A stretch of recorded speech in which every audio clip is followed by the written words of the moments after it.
From the Sports Madness Studios here in San Antonio, Texas, you're listening to the Sports Madness Podcast here on YouTube and the Sports Madness Network. I'm your host, David Vaughn. Thank you so much for joining us today.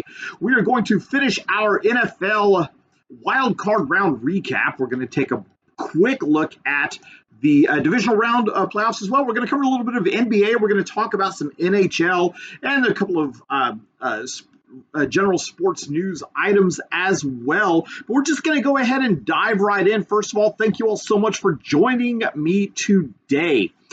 The final game of the wild card round of the playoffs was last night. The Los Angeles Rams playing host to the Minnesota Vikings, but doing so in Arizona. A lot of ceremonial things and fundraising efforts to help the folks out in Los Angeles that are currently going through the wildfires, things like that. There were a lot of fundraising efforts that were done and made last night that were successful, and they had a football game on it to boot.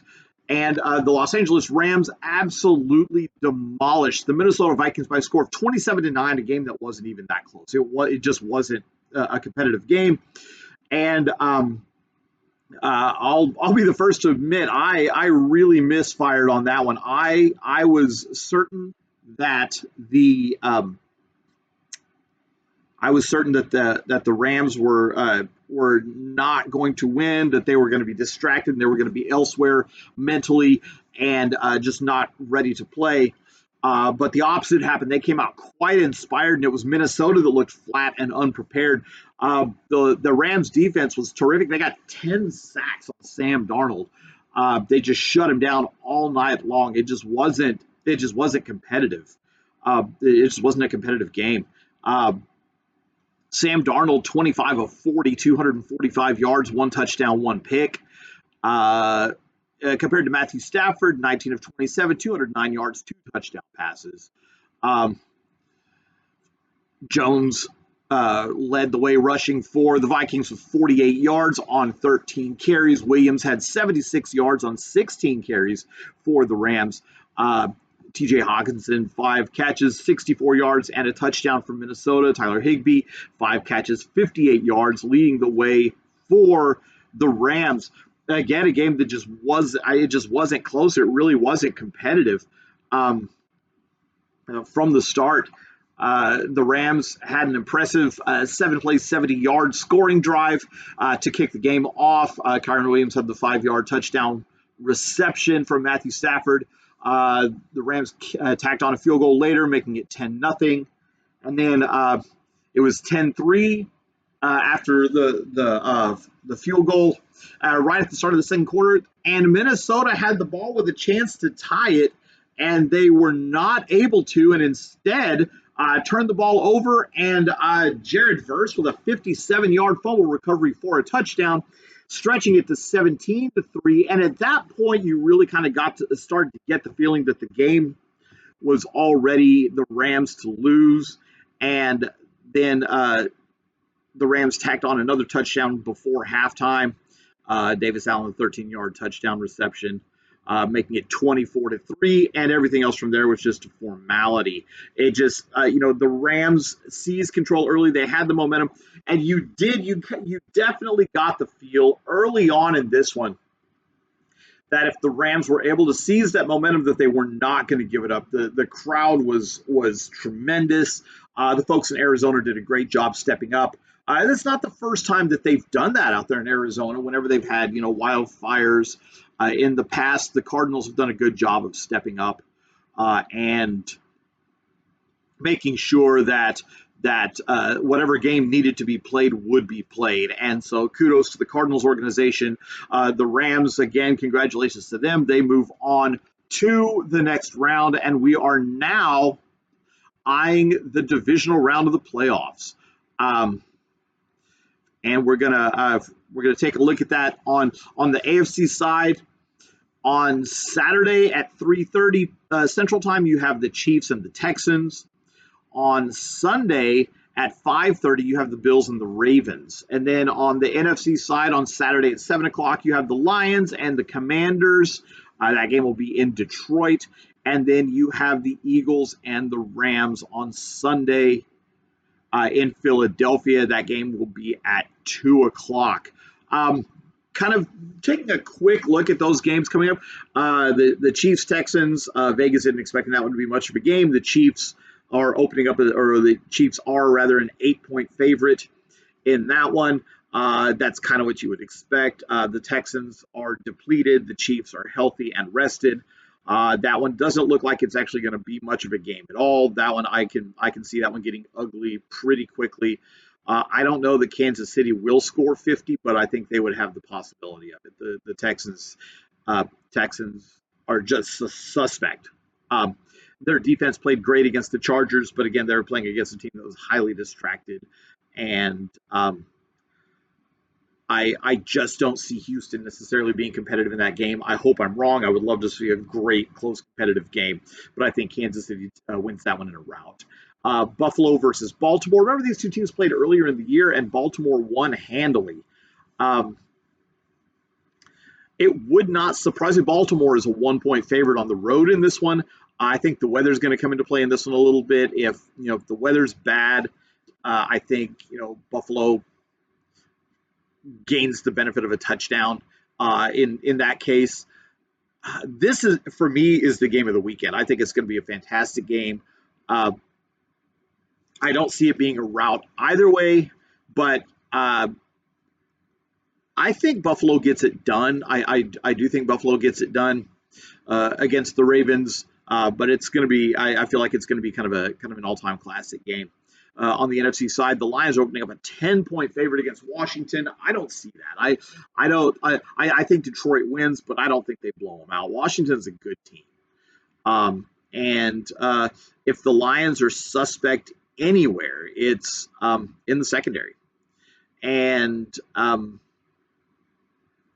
I think that Washington is going to be able to exploit that. And I think that's going to be a high-scoring game. I do think Detroit wins, but I don't think it's going to be a blowout by any means. And then you have the Eagles and the Rams. I actually like the Rams in this game. The Phillies a 6.5-point favorite. I think the Rams win outright, not even just cover. I think the Rams win the game outright. I think that they're going to. I think they'll still be playing inspired ball. I mean, they may be a little tired, but I think they'll be playing inspired ball, even though it's on the road.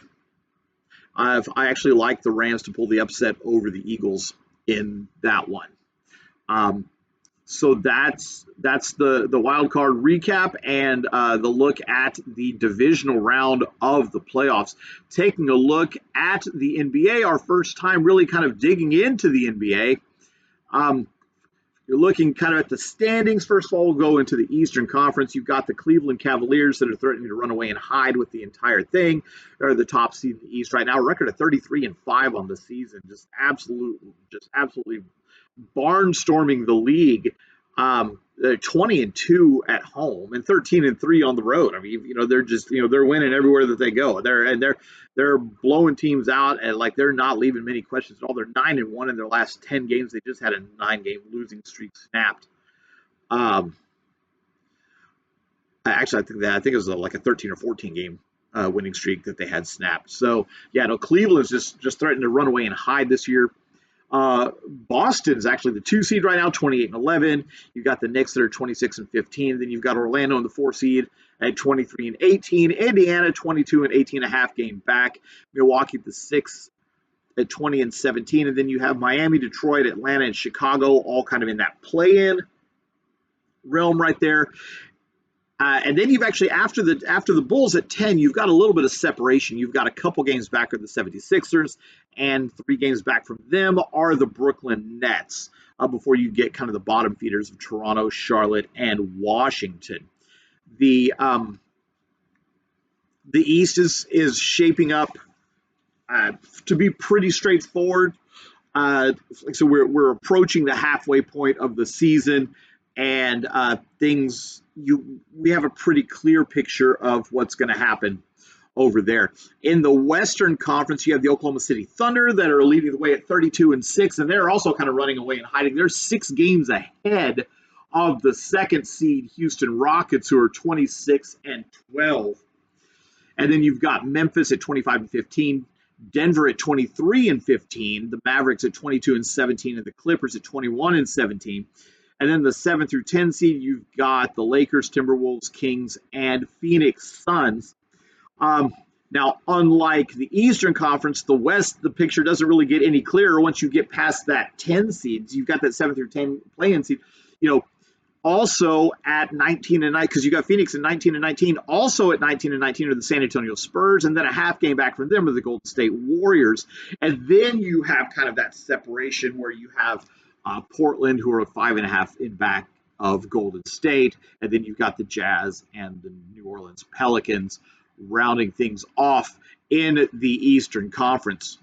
There was a little bit of time where it was starting to kind of look like it was back in like the late 90s to mid 2000s, where you had like the Western Conference was far superior to the Eastern Conference, and you had times where like a team would be 13th or 14th in the West and they would be sitting 4th or 5th in the East. And that was kind of starting to take shape a little bit earlier in the season, not so much now. It's still pretty even. I mean, like for instance, you look at like Golden State is 2 spots out from the play-in in the Western Conference, and they would squarely be in the play-in in the Eastern Conference. But that's really just kind of the extent of it. And you look at, kind of going the other way, the Atlanta Hawks, who are the 9 seed right now in the East, they would be on the outside looking in if they were in the Western Conference. But it's not like there's like the massively huge disparity between the two sides like there used to be. But taking a look at the NBA schedule for tonight, there's a number of games that are on slate. You've got Cleveland at Indiana. It should be a good game. That game will be in Indianapolis at Gainbridge Fieldhouse. You've got the Oklahoma City Thunder on the road at Philadelphia at the Wells Fargo Center. Oklahoma City should win that one handily. You've got Phoenix at Atlanta, a pair of 19-19 teams squaring off. That game will be at State Farm Arena in Atlanta. You have the New Orleans Pelicans on the road at the Chicago Bulls. The Bulls should win that one. That game will be at the United Center in Chicago. You have the Sacramento Kings on the road against the Milwaukee Bucks. That should be a really good game. That'll be at the Pfizer V Forum in Milwaukee. Sacramento 20-19, Milwaukee at 20-17. Milwaukee has been pretty inconsistent this year, and Sacramento is kind of coming into this season with a little bit of a chip on their shoulder, and so you've got that. I think that Sacramento gets the job done on the road this evening. The Western Conference matchup of the night for me, you've got the Denver Nuggets at the Dallas Mavericks. That game will be at American Airlines Center in Dallas. That game will be on TNT tonight. I think that Denver wins. Denver actually comes in 3.5-point favorite. I think Denver wins, but I don't think it's going to be much of a blowout. I think it'll be a good competitive game.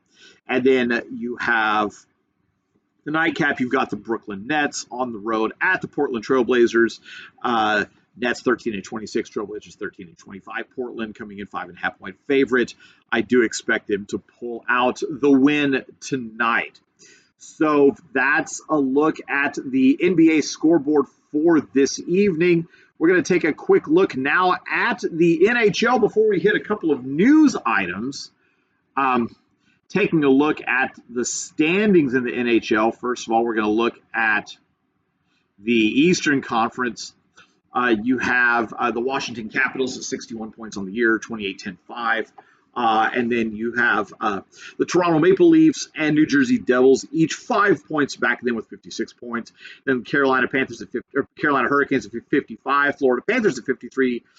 Then you do get a little bit of separation there. You got the Tampa Bay Lightning at 49, Boston Bruins, followed by the Columbus Blue Jackets, the Ottawa Senators, and then you have the Detroit Lions, Montreal Canadiens, and Pittsburgh Penguins, all sitting at 44 points. Detroit and Montreal are 20, 18, and 4 on the season. Pittsburgh 18, 19, and 8 on the season. Then just 1 point back of them are the Philadelphia Flyers. 1 point back of them are the New York Rangers. 1 point back of them are the New York Islanders. And then you have the Buffalo Sabres. So the Eastern Conference, highly, highly competitive. So the Buffalo Sabres, who are dead last in the East, would be like 4 spots up from the bottom in the West. It's kind of the opposite as it is in the NBA. In the Western Conference, you have the Las Vegas Golden Knights and the Winnipeg Jets, both at 61 points. Vegas at 29, 11, and 3. Winnipeg 29, 12, and 3. Then you've got the Minnesota Wild, just 3 points back, 58 points. Edmonton Oilers, 57 points. Then you have the Dallas Stars at 55. The LA Kings and the Colorado Avalanche, both at 53. Then you have the Calgary Flames at 49, Vancouver Canucks at 48, and then you start to get some separation. St. Louis Blues are back at 44 points. Utah at 43. Anaheim 41, Seattle at 39, and then you have a big drop. Nashville at 33, San Jose at 32, and the Chicago Blackhawks bringing up the rear at 30 points. Taking a look at the schedule for tonight. Again, a number of matchups on the docket tonight. You have Tampa Bay at Boston. Tampa Bay is expected to win that one. I would expect that to be the case. You have Dallas at Toronto. Dallas should win that one. You have San Jose at Detroit. I think Detroit handles business there, takes care of things. Seattle at Pittsburgh. The Vegas line has Pittsburgh winning. I think Seattle goes into Pittsburgh and pulls off the win, though. You have Anaheim at Washington. Washington goes in a heavy favorite, and I would imagine that will be the case. Alex Ovechkin watch, of course, going on there. Philadelphia at Columbus. Philadelphia is a slight road favorite. I don't know that I buy that necessarily. I think the Blue Jackets take care of business at home. Florida on the road at New Jersey. The Devils should win that one. You have Ottawa at the New York Islanders. And yeah, just making sure, because it didn't specify which one. I thought it was the Islanders. It was. You have Ottawa on the road at the Islanders. I think Ottawa goes in to New York and wins. Vegas disagrees. Vegas has the Islanders as a slight favorite. You've got Calgary at St. Louis. St. Louis should win that one. You have Las Vegas at Nashville. I think the Predators get it done. Las Vegas is good, but I think the Predators get the job done. Las Vegas has Vegas Las Vegas has Vegas as a slight favorite. You got Vancouver at Winnipeg. I think the Jets get the job done at home. You have New York at Colorado. The Rangers at the Avalanche. The Avs should win that one. And then you have Montreal at Utah. I think the Utah Hockey Club win the match there, and that's how Vegas sees it, as well as Utah defeating the Canadiens. So there's your NHL recap. A couple of kind of items of news, and this is actually going to be a pretty quick podcast today, not just a whole lot. Talking about we covered the Australian Open in the last podcast, and those games are currently going on as we speak right now. So we'll have more Australian Open coverage tomorrow. But yeah, a couple of news items to take a look at. The rumor mill saying that the Dallas Cowboys have interviewed Deion Sanders to fill the now vacant head coaching position there for the Cowboys. I don't think this really comes as a big surprise to anyone. I don't know that Deion necessarily wants it. It wouldn't surprise me if he take it. It definitely doesn't surprise me if he were offered it. But I don't necessarily know that he wants it. I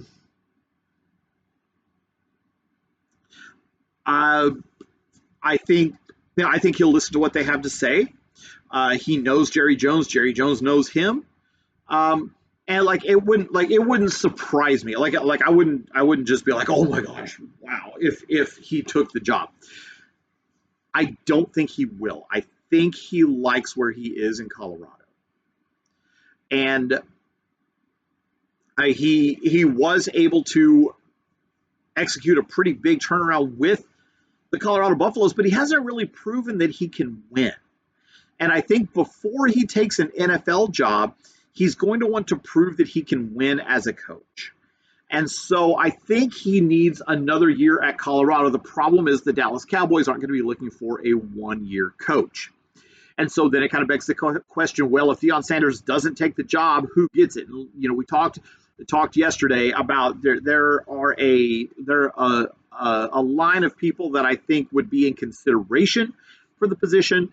Deion Sanders is going to be their number one guy. He's going to be their top pick.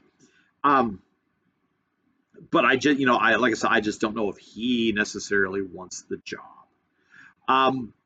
So that'll definitely be something worth watching, keeping an eye on it, seeing what happens. If anything breaks, we will let you know on that. Another piece of news: Michael Lewis is a man arrested for stalking WNBA star Caitlin Clark. He was arrested and arraigned, and he was found in contempt of court at his hearing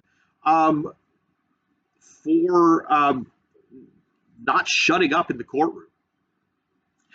He was given $50,000 bail. He apparently just kept talking back to the judge, interrupted the court proceedings multiple times. Judge Angela Davis, with the line of the night, says, Mr. Lewis, you have a right to remain silent. I expect you to exercise that right on me. So, he was held with $50,000 bail, and he was ordered to stay away from the Gainbridge Fieldhouse and Hinkle Fieldhouse, where the Indiana Fever play their games. And this is kind of where you start to, like, once you start getting into, like, a lot of people, having, like, being interested in celebrities, a lot of people do. A lot of people will, try and get autographs from celebrities wherever they see them. Like if they're in a restaurant, they'll go. If they see them in public, they'll go. But like once it goes from that realm into stalking, you've crossed a major line, and you need to, really back off. And he's facing 6 years in prison and a $10,000 fine if he's found guilty. So Mr. Lewis has documents saying that he's a resident of Denton, Texas, but he appears to live in his vehicle, and he drove his vehicle to Indianapolis and was arrested for leaving disturbing and threatening messages to Caitlin Clark repeatedly. So I hope justice is served on that one. And this is kind of one of those situations where we kind of look at, the amount of money that athletes make. And admittedly, WNBA athletes don't get paid what other athletes get paid. But still, we talk about the amount of money that athletes get paid, and they get paid a lot. And we wonder why athletes get paid a lot. This is why. This is why athletes get paid what they get paid. They're not getting paid for their talent. They're getting paid for what they lose, for what they sacrifice. And so that's what happens here. And that's another case of what's happening here.